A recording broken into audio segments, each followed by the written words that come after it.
Hello and welcome to episode 7 of Establish the Collection. I'm Cody Main, joined as always by my co-host Gary Hartman. And for an NBA-filled show, we needed to break out the big guns. So we brought in the writer of the most in-depth NBA matchups column on the interwebs, the host of NBA 3-Ball, your favorite hoops analyst, Mike Gallagher. Mike, how's it going? Pretty good, man. Excited to be on the show. I'm meaning to listen to this. I used to be in the card game. I broke out my lots of old cardboard that I used to have back in the day. So I wanted to. I love that. I used to be in the cardboard streets, but I want to get back into it. Excited. Yeah, Gary and I have been talking privately. We just sold our house, and so I was going through boxes and boxes of crap trying to get rid of stuff, and I just found the most worthless card collection on Saturday. I was so disappointed. It was all 80s and 90s stuff, and I'm like, okay, maybe one Michael Jordan, nothing. I didn't have anything of value. So I did it a while ago. It's so bad. Like so many 91 tops and just Yes. I love the old school binders though, man. I used to sit on the floor in my room, just organizing it by team and throwing them all in the binders. It was some good times. Yeah, most of my good cards are at my parents' house, but I got some good ones in here. It's always fun rookie, to look back Shaq rookie, Kobe rookie. That's legit, man. That's legit stuff. Yeah. That's real legit. We might have to talk off air, see what kind of condition those things are in. Get it all set up for your grading and stuff. Nice. All right. Well, yeah, we appreciate you making the time for us, Mike. We know you're obviously a busy man this time of year, especially. But we should note off the top, we're recording this on Tuesday afternoon, so we're 4 games in. I think 4 games into every series in round 1 now. So most series have taken shape. We kind of understand who's gonna come out of those series with just a few up in the air. So we wanted to kick it off with some round 1 takeaways, some of your biggest surprises, overperformers, underperformers. So we'll just go series by series and kind of see where you're at with the landscape of the league and where you think things will shake out. But let's kick it off with Sixers Wizards. Sixers are up 3-1, but the big storyline here is the Embiid injury or right knee soreness. He was taken out of game 4 early on, and the Wizards ended up stealing one. So where are you at with Sixers Wizards and anything that has stood out to you? Yeah, just like you said, the Sixers are really good. And that Embiid injury, we don't have it yet. We're waiting on it. Yeah. Definitely on pins and needles for that. But yeah, they're good. Nothing really to say. Westbrook's been kind of playing pretty well. Ankle injuries affected him clearly both ends. Ben Simmons has still played great despite the free throw stuff. And I guess from a card standpoint, a guy that made an impact for me was Tyrese Maxey yesterday. Yeah. A guy I was pretty high on. So I kind of want to see what he could do. May have cut into Shake Milton a little bit. So some Maxey card action could be pretty fun. That's a great point. There's, the 2021 Prism stuff that came out, I don't know, probably 2 months ago now. Obviously LaMelo and Edwards had all the hype, and then there was some of the, some Wiseman love for a while, and then quickly had a market with New York. But Maxey was one of those guys that I think was undervalued from the jump. You can get some of his colored refractor stuff for a slight, a pretty big discount compared to some of those other dudes. So that's a good point. I wanted Mike to ask you about Ben Simmons because just from a hobby perspective, he's someone that has had a ton of hype for a long time, just being the first pick, being Australian, the international market for him. So he's kind of had a lot of widespread appeal for a long time. His, so coming out when he was, his cards were through the roof at the start. And actually for someone that has kind of just been, a very, very good player and an all-star, but not like transcendent. He's maintained a pretty good market. I mean, right now you can get this card, which is his just base Prism PSA 10 rookie card. You can get this for around $250, $260, which is pretty good for the 10. What do you think about Simmons? What does he need to do to kind of take that next leap? And do you see him? I know he's had some nice games this series, but what do you think you need to see from him to take that next step in this playoffs? Yeah, just some semblance of a shooting game. I mean, it's one thing to miss your free throws, but just overall having any shooting game could really do a lot to make him better. Took a step back overall in efficiency as well. We know he's never going to be a big usage guy, but I think he could be, pretty solid. Just like you said, can't really be that all-star or true superstar caliber player. Yeah, does defensive stats even translate to the card market that well? I don't know because okay, cool. No. Yeah. Yeah, that's the whole thing with him is I'm pretty surprised that his market's maintained. You can get that base Prism for still mid 250s, closer to 300 sometimes. Like for someone that's not as flashy offensively, it's pretty interesting. For me, he's probably more of a sell if the Sixers make a run. This season, if they get to the championship, whatever, Eastern Conference Finals, he has a couple big moments. For me, that's still more of a sell just because I don't know if that long-term flash on the court is there for his hobby, his prices. So that's my take on Simmons. Embiid, hopefully, I didn't see the injury. Was it a bad fall? No. Yeah. Whoever thought it was his butt, but it was his knee. Knee got kind of tweaked. So yeah. Cool. Well, hopefully it's okay. Yeah. Did have an issue earlier this season. It's not as bad knee, the one they had surgery on a while ago, but we'll see. Cool. Yeah, I mean, I think we can move on from that series. It's probably the most boring one, especially if everyone's healthy on the Sixers. Philly should take care of business sooner than later and basically be able to waltz to the Eastern Conference Finals if Embiid is healthy, that is. So, all right. Go ahead. Gary, I got to do it to you. Do it. We got to talk about your Knicks. We were talking about it off air and Julius Randle and having the yips and missing everything. Hawks are up 3-1. They're going to try and close it out in Gary's face on Wednesday night at MSG. Not to rub it in. Gary, I'll kick it to you first. First of all, let's talk about your Knicks. What's going on? Man, I mean, they just look outclassed in Atlanta, right? Like, there's just no way around it. I wish there was. They're getting out coached. First of all, like, why are you not attacking Trae Young on every defensive possession? It makes absolutely no sense to me whatsoever. Tibbs he's getting out coached and they're just getting outplayed. First of all, it doesn't seem, especially in Game 4, the Hawks weren't missing a shot. It seems like every single time they go down the floor, I'm expecting them to hit a three or at least convert for some points. And the Knicks just look like they're getting exposed a little bit from what they were in the regular season, which is a shame. But listen, hopefully Wednesday, win at home, and you never know. But I would be shocked if they don't go back to Atlanta and lose in 6 there. Shocked? I would be shocked if they win on Wednesday. I'd be shocked if they win Game 6. Oh no, okay, yeah. I think that they have trouble winning on Wednesday. Oh no. I think just the crowd alone, I think, can carry another win. But I would be shocked if they don't get. Then I don't think they have the ability to win in Atlanta right now. I really don't. So. Same. But I think for the card market, Mike, Trae is the biggest name. So he's someone obviously has all the flash, all the offensive upside. He's had he's been a huge name in the card market since he's come out.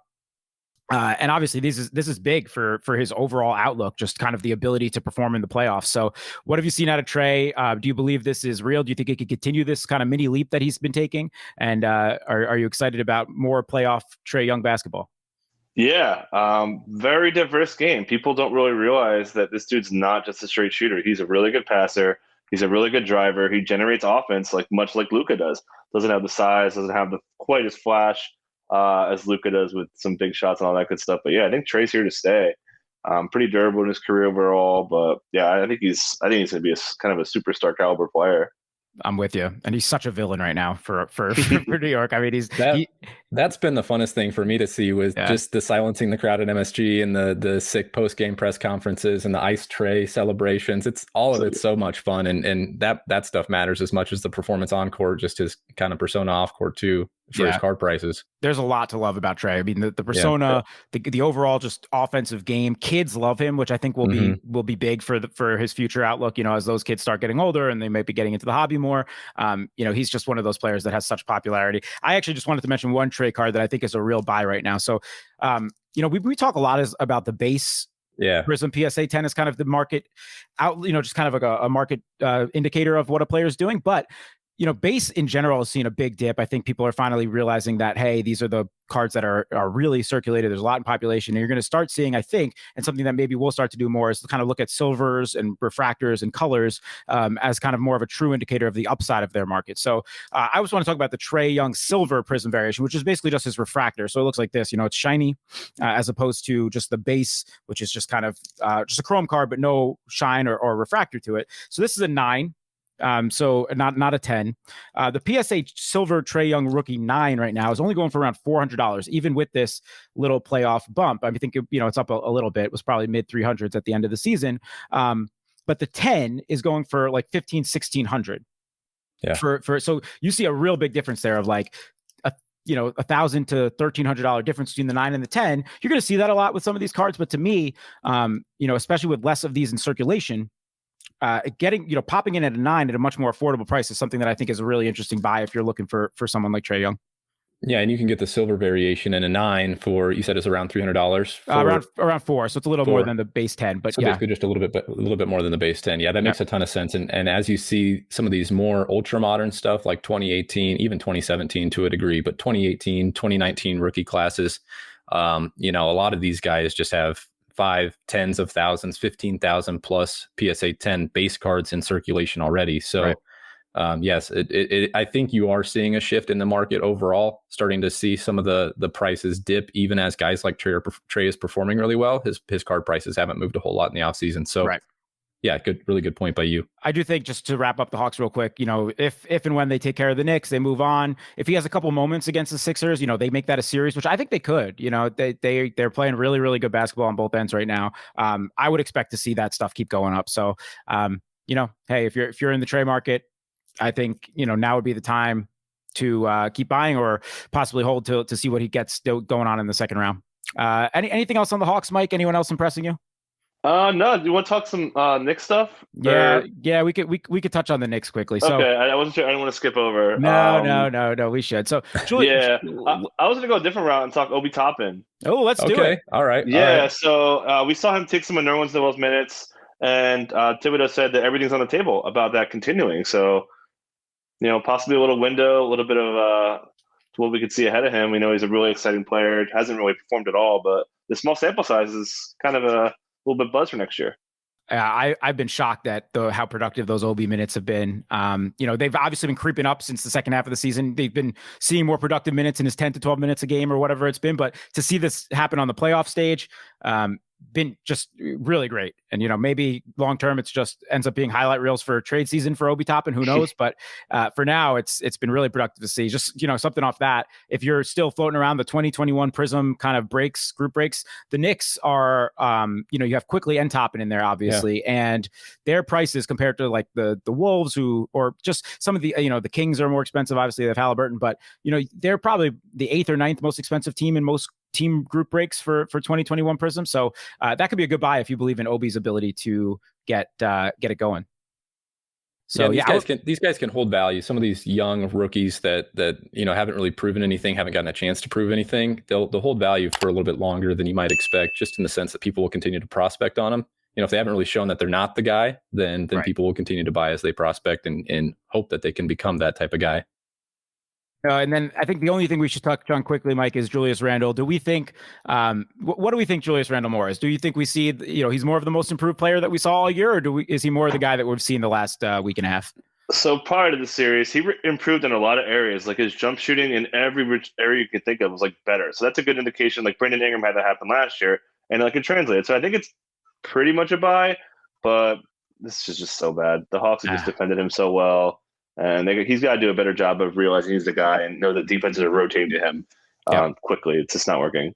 Well, you could buy low right now. His just base PSA 10 Prism rookie, only the 10 only has a pop of like 40, I think. Wow. And it was going for the $400 or $500 range for most of the season. The most recent one last week sold for $295. Oh, so my God. Quite a dip. Certainly a buy low if you believe in his ability to be more of the player that we saw in the regular season, which God, I'm hoping that is the case. Let's move on from Knicks Hawks. What do we got next, Cody? Yeah, why don't we just wrap up the East with these two series? Because I don't think round one was all that interesting. I don't think there's a ton to take away from round one for either of these. But Bucks swept the Heat in a series that feels like it ended a month ago. And then the Nets are likely going to wrap up the Celtics tonight. They're up 3-1. So I just want to get this is kind of what we've all been wanting. We want the Giannis versus the big three in the Nets. What did you see out of Giannis and Drew and Chris out of round one? And then do they have the firepower to take down this Nets team in the next round? So their defense is a lot better. And the problem with what they did with the Heat was the Heat are very interior based for their offense besides Duncan Robinson. That's not the case here. They're going to get a really well-rounded offense attacking them. They're going to be so hard to defend. I don't think they have a chance. And I was pretty high on the Bucks coming into it for the reasons I just said, but that's just too good. They're playing decent defense. I think they're going to smash them. Yeah. I'm thinking like Nets in 5, but I haven't done my research yet. Oh man. Wow. Yeah. That's pretty surprising because you're seeing some people really get it back on the Bucks bandwagon now. And, they're a strong team. Drew, that's the problem is just their firepower, right? Even if Drew could shut down one of those two guards, you're not stopping all three of them every night, right? So yeah, losing Dante hurts. Yeah, it hurts. To take him off Harden and Kyrie, you're going to have to go with more Connaughton and more PJ Tucker on bigger guys. Like you can't just defend another guy. So I think it really, really hurts them. Like obviously Giannis, Middleton, Drew, but if I had to pick a guy, like I'd rather lose Brook over Dante in this series after Brook had such a great series in the Heat series. Totally. It's it's scary in that sense where like, Bryn Forbes might end up taking a really, really important shot at some point in the series, and that's, how much can you really rely on him to be shooting lights out all the time? And I want to think the Bucks can get it done. I'm really excited for that series. I think, I think it'll be competitive at the very least, but yeah, we'll see. I mean, it's really all about the Nets and their chemistry, their ability to play defense. And, there's no reason to think that, having three of the top, 10, 15 players in the league on the same team in this postseason can't get it done. So, yeah, Gary, I know you've got some nice Giannis stuff, and he was one guy that I was thinking that could really benefit among all the superstars that are, all the superstars that are left in the playoffs. He seemed like one guy that could really benefit from a long playoff run and get the monkey off his back. But man, it feels like that getting that 1 seed would have been huge for either of these squads, really. Seriously. But yeah, this second round matchup is no joke.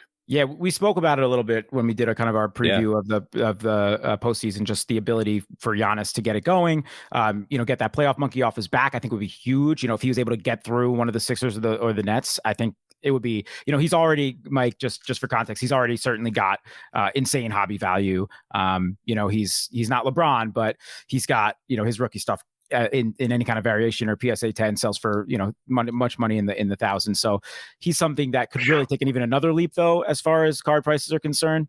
And I think he needs to kind of show it in the playoffs. So first, and he's off to a good start, but he's about to run into the juggernaut Nets. Just real quick for me on the Bucks, I think you could find Drew Holiday stuff slabbed in rookie cards is just a total buy. Again, we talked about how that Topps 09 set, the Steph Curry set, really was pretty low print runs. And so there's not that much out there for Drew, but it does not sell for that much. So there's like some PSA 9 stuff. You can find his Topps Chrome rookie for like $400. You can find the Topps paper for like $150.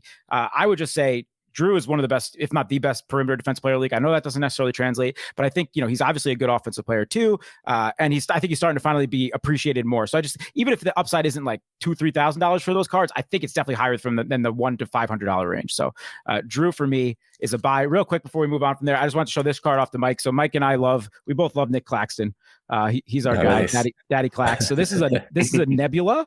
It's a 1 of 1. So these are out of the Donruss Optic set. So they kind of have like that, galaxy mixed color feel. And this is a PSA 9, but it's a 1 of 1 Nick Claxton rookie card. So it's a cool card. I'm invested in Daddy Clax.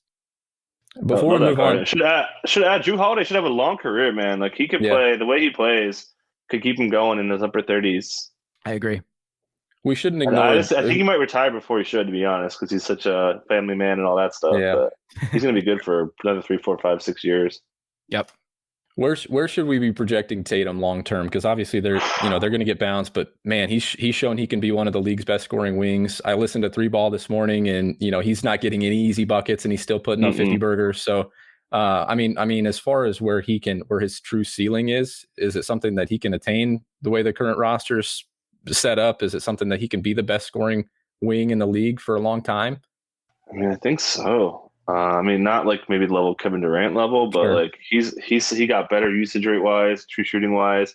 Like everything kind of went bad. He's still so young. He's still not as strong as he's probably going to be in his career. Like he's only 23, so despite he was only 15 years old on Twitter. But I think he's legit, man. I mean, the guy doesn't get hurt. Like the only thing that slowed him down was COVID. Like he's missed more than a game once in like an ankles week. Like guy's so durable. He's probably going to be, it's tough to say top 5, but probably top 10 player for the next decade.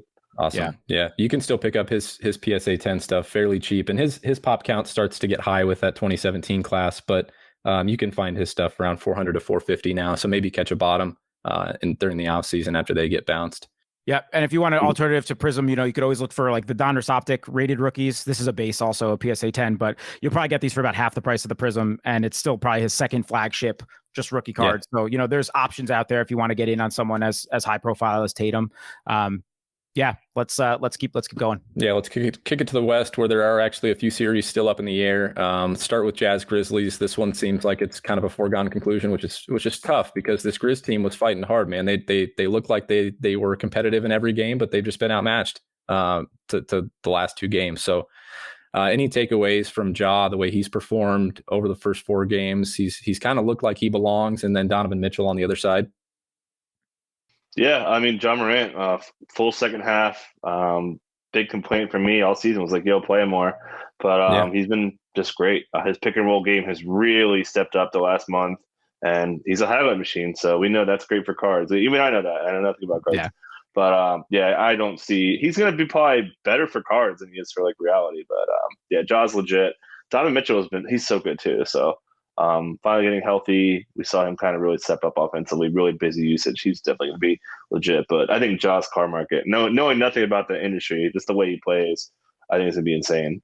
Yeah, they're both guys that we've spoken a lot about over the last couple of weeks, just because they're both really big names in the card market and obviously on the floor. I think the thing with Ja is, so he saw his market, he was so high, like kind of being right behind Zion coming out. And so he saw his market really steadily decline throughout this entire season, kind of just maybe plateauing as, not really taking a leap in during the season. And as you said, they were limiting his minutes and he was up and down throughout the regular season. So I think people really needed to see him perform in the playoffs, which it's been good to see him do. Do you think Ja could be, do you think he could be a number one option on a team that gets, to at least the Western Conference Finals, like at some point in his career? Probably not. No, he just doesn't have a good enough jumper to be that kind of guy yet. But right, I mean, he's got like. I was talking to Evan Silva the other day, and I was like, yeah, he's kind of one-dimensional, and he like kind of pushed back on me on that. And I was like, I mean, just like he needs to get inside the paint to really dominate the game. I agree. So not having that layer to his offense, I think is going to kind of make it tough to be a true number one on a kind of a championship contending team. Yeah, I'd like to see him add that, improve from the outside, but I'm with you for now. But at least you're right, as far as kind of just being the human highlight reel, it will give him a baseline level in the hobby no matter what. Yeah, I do think that's true. All right, I got to take an L on Clippers Mavs because the Clippers were down 2-0 in the series. They were getting blown out in game 3. They were down double digits in the first quarter on the road in Dallas. And I just put out a tweet. I was like, oh, this Clippers team is total dust. And they came back. They won game 3. Not only did they win game 3, but they blew out Dallas in game 4. And now they're huge favorites to win the series. So Luka's clearly dealing with some discomfort.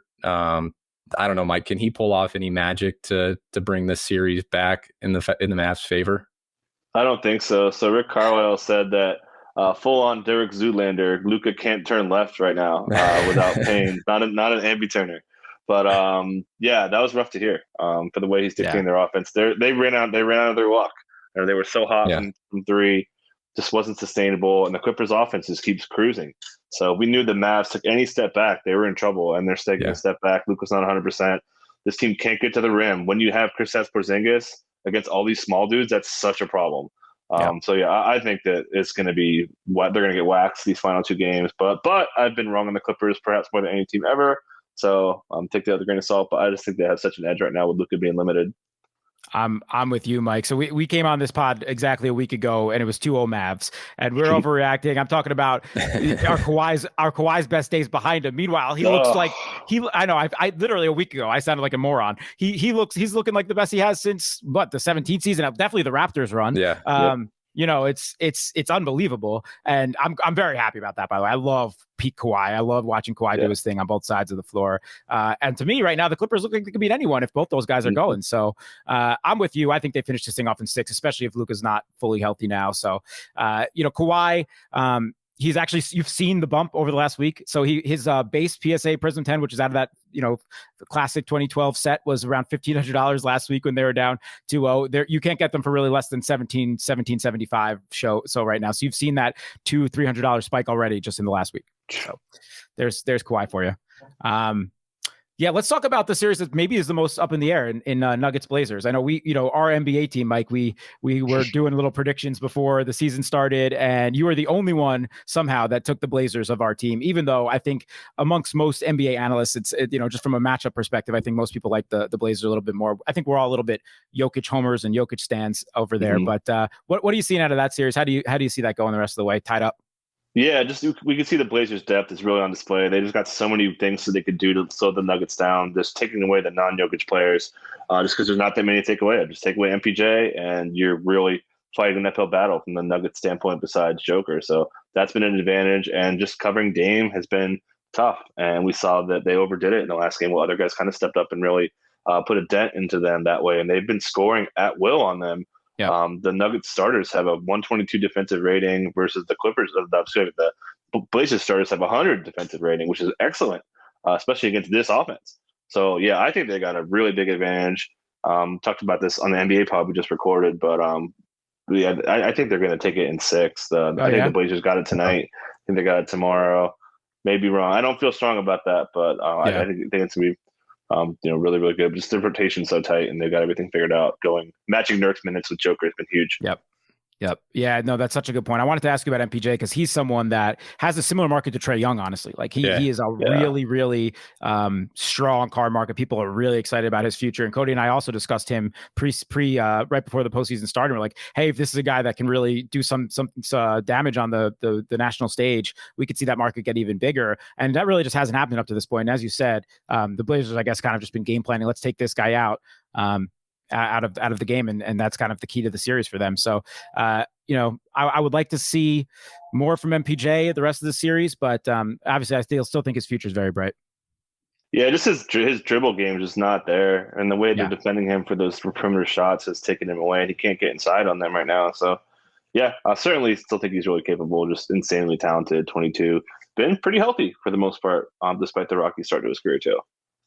Is there anything Dame can do to get this team to the next level, or is it just kind of he's limited with the personnel that's there in Portland with just him and CJ and these kind of similar rosters that they've been running out for a bunch of years now? Well, I think Nurk playing better is like everything, like getting an interior presence on both sides. And Nurk is a really good pocket passer when they trap Dame and they get him in that high post, and he could ditch the guys who are open. So that's really unlocked their offense to me, besides just Dame being Dame and CJ being CJ, and Norm's been great too. So they're dangerous, man. Like, I wouldn't be shocked if they make a run to sneak out of the West. Just everything is wide open in the West right now.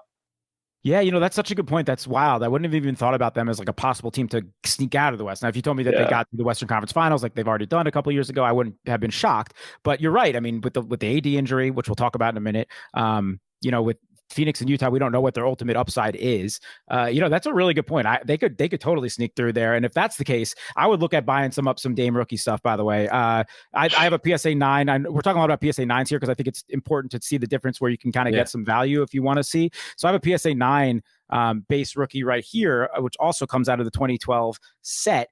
You can get this right now for like $350 if you're price shopping, which really, I mean, you're talking about a top 10 player in the league. Not bad at all. So, Dame is, That 2012 set is pretty short printed. Dame's another one of those guys that's got a pretty low pop count. Only 861 PSA 10s, only 1,600 in circulation in total. So yeah, I mean, getting a PSA 9 of that, and that's a card that's going to hold value long term. Just simply for the 722 on that 9 right there. So not that many at all. So should have Dame's getting older, hitting 30s, not slowing down. At all, getting better. So it's scary to think how good it'll be in 5-6 years. Not saying he's going to be better, but I just think he has a really sustainable career. I love that guy, and we also spoke about. I mean, there was starting to get murmurs about does he move on from Portland at some point? I don't know if that ever will happen, but if there's something that could shake up his career where he goes to a big 2 or big 3, I know he's never wanted to be that kind of player, which I respect, obviously. But if he goes to a spot where it's a little bit different and maybe increases his chances of winning a championship, a bigger market as well, that's something that would also help his hobby value. So, Dame's an exciting guy, long-term, short-term. Last Western series to talk about here, and probably the one with the most intrigue right now, is Suns-Lakers, Mike. So just overall big picture views on that series right now with everything going on. Anthony Davis. That's really all I could say. If he's hurt, they're in trouble. If he's going to be able to play in Game 6, I like their chances. LeBron's not healthy. LeBron can't score in half court like he used to. That's really affecting this offense without a lot of shot creators besides Schroeder, who's also limited for how he can score as well. Needs that pick and roll stuff. Can't really score when he's on a wing unless it's a quick blow by. It's hurt their offense half court. So yeah, it's I hate to give the simple analysis. It's all AD if he can play, and I don't think he can. You have a Gordon Chin showing up at MRI. That's usually weeks. So I'm not liking the Lakers' chances here. It sucks to pick against LeBron, but yeah, that's terrible timing, man. Yep. And Game 5 tonight, AD's unlikely to play. Contavious Caldwell-Pope's questionable. They're just in a tough spot. And if Chris Paul's getting healthier, and you got to give him a lot of credit for Game 4, by the way, Chris Paul. Yeah. That it might be crazy, but the Suns might be the favorite in the series right now. So, all depending on AD's health, and that's interesting to me for the hobby because one, we'll talk a little bit about AD, who's LeBron's prices are pretty much set in stone. If he wins another title, it's just going to help. But his stuff super safe, gonna super high end.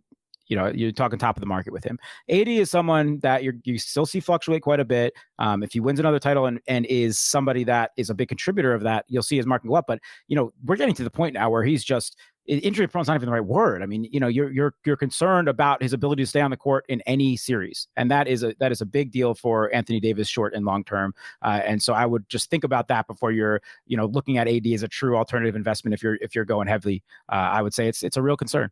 If I could add to that point, so like back in the day, he would have, besides the shoulder injury, like he'd have these injuries where it'd be like, okay, one game here, one game there, here.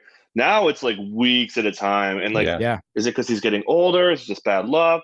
You hate that. And it's so like muscles and the Achilles's and all this stuff that's just discouraging, man. Like, oh, it makes me nervous. It sucks. It just sucks, right? Like there's no other way around it because he's so talented. And he's so important to obviously what the Lakers are trying to do. On the Sun side, we just mentioned CP3. He's also somebody whose market's pretty set in stone. He's never had the total hobby love of some of the other guys in his class, but his rookie stuff in a 10 tops Chrome still goes in the thousands of dollars. He's someone that's pretty set. If he can ever actually get that championship, you will see a bump. I guarantee it. So that's Chris Paul. There's not that much to say on Chris Paul.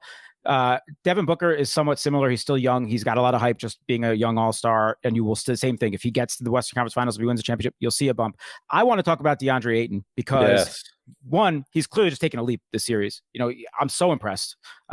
He's trying. He's just the effort is incredible. I'm really just impressed all around. And he's the first overall pick, which itself carries an inherent value there. So what have you seen from Ayton? Do you think this is sustainable? Do you think he can keep getting better? What do you think about DeAndre? Yeah, paint presence. 17 paint touches per game so far in this series. That's changed the game for them. It's really dominated for how they run pick and roll and how they've just let Booker kind of do his own thing and have some diversity to their offense has been big for them. So Ayton, he had one of the most interesting quotes I've ever heard a rookie say when he was asked about his plan. He's like, "Oh, my plan's to get a second NBA contract." Like, why are you saying that, dude? So for him to play as well as he is at this point, when maybe some money's coming his way. That strikes me as interesting, which also how long is he going to play? If he wants that second contract, like, does he just bail after that? Like, there's a lot of ways that took that quote. Yeah, that's interesting. That is very interesting. I was always lukewarm on Ayton. I saw him in New York City the night before the draft, and I wished him luck. Said, good luck to him, and just completely ignored me. That's that. I didn't love that. But listen, I wish him the absolute best in his career. I'm just kidding on that sense. He doesn't owe me anything to say hello to me. But I am encouraged with what I'm seeing here. Maybe the Chris Paul effect has really fully rubbed off on him at this point. And I am pretty invested in Ayton just from, I've told Cody this, but when I really first started getting into cards, it was really the Luka rookie set. So I was kind of getting in on all the different teams of that 2018 Prism class. So I have a bunch of different refractors and colored Ayton rookies. So this is a red scope DeAndre Ayton Prism rookie. This is also out of the choice set, the same place the Tiger stripes come from. So Asia exclusive. So these are out of 88. And they're short numbered there. So, I have a pink ice here as well. I like these. They're pretty cards. Yeah, very cool card. Both in the 10s. So I got a bunch of like these. I got some base, some silvers as well. So I would love to see Ayton keep going, keep taking that jump because, big men also have a stigma in the hobby as well as far as overall upside. But, he's somebody that's exciting, is playing around some superstars right now. And if he could keep going, I think there's some more upside there. Right now, you can get his just base PSA 10 for under $100. Like they were sitting around the $60, $70 range in the season. Now they're into like the mid to high 80s. But for the silvers, a very nice price. You can get for like $250, somewhere in that range for a PSA 10 silver prism, compared to the top of the market in January, February, and middle season. Those were sitting in the $400 range. So certainly an affordable price if you think DeAndre Ayton can at least be an all NBA center, second, third team, an all-star, something along those lines, then I think that could be a good buy. Yeah, and he doesn't need to transcend the center position like we talk about with Jokic or Embiid or some of these other guys to actually pay off that price tag. So that's a good point, and a good point about the overall market being down a little bit and a good time to buy in general. Yep. Mm-hmm. All right, Mike, we got to get your futures takes. Who do you think comes out of the East? I think I know who you're going to say, but who comes out of the East? Yeah, I got the Nets. I've had the Nets pretty much all season. No reason to think otherwise. Probably even feel stronger about it lately. I just think they're too good. I think they're going to smoke pretty much anything they put in front that gets put in front of them. Especially with the way the Lakers are banged up right now. Yeah, I can't argue it. I can't. I know. I wanted to pick against the chalk, but I mean, it's just they seem like they're so overwhelming right now. And if you shut down one or two of these guys, the third one's going to kill you. So yeah, it's really tough to pick against the Nets right now. Yeah, obviously being a Knicks fan, being in New York, I'm the super kind of got the villainous aspect to them. I'm not a fan of the team, but I will be rooting against them. But I will be surprised if they're. I can go West hot take though. Yeah, let's hear it. Let's hear a West hot take. I'm maybe the Clippers, man. All right. Damn. I'm digging it. Yeah, I think the Lakers are cooked. I think they match up really well with whoever they're going to have to play in the next. They match up really well with the Jazz. They match up really well with the Suns. They match up with the Blazers. They have perimeter defense there. Like they match up against so many teams that are left. Maybe the Nuggets would give them trouble, but other than that, I think they're in really, really good shape to make a little run here before the Nets smoke them. Yeah. So there's your finals. There's your finals pick. We don't even need to talk finals. I'm with you there. I mean, at least as far as I think they've unlocked something by going small this last game here. And if we're getting this Kawhi, and Paul George, by the way, also seems to be a little bit on a mission the last couple of games. But if we're getting this version of Kawhi, which I didn't even know if we would ever see again, and we're seeing it very quickly, I can't argue. I mean, I'm loving watching Kawhi be Kawhi again, and the Clippers, again, as you said, the West might be wide open. So why not? Why not the Clips? Cool, Cody. What we got? Anything else here for Mike before we wrap up? I wrote some names down for some off-season stuff. Yeah, let's transition to that quick because Mike, if you don't know, the best time to buy these cards is generally not as they're making a playoff run. We like talking about these guys, and if you can pick them up cheap, it's great. But the best time to typically buy is in the offseason when the attention's pretty low and people are shifted to baseball and football and things like that. So is there anyone, could be a playoff guy or not a playoff guy, might even be better if it's not a playoff guy that you saw something out of this year, that you can buy up in the offseason that'll maybe take a leap next year? Yeah, I wrote down like 10 guys that I just thought that aren't in the playoffs right now that could be, most of them aren't in the playoffs right now. So I wrote down Patrick Williams. I think he's going to have a really big summer league, get a lot of eyeballs on him. I think he's going to take a big step forward, really low usage guy, but he has offensive capabilities. I think he really grows into a bigger role next year. Bulls aren't going to be that great. Obviously, not having a draft pick likely could give him a bigger role as well. Pokusevski, I mean, like how can you not like Pokusevski? Kyra Lewis and Nikhil Alexander-Walker. If Lonzo doesn't come back, we could see bigger roles from them and a really fast, high, flashy offense with Lions. Lonzo could be really fun.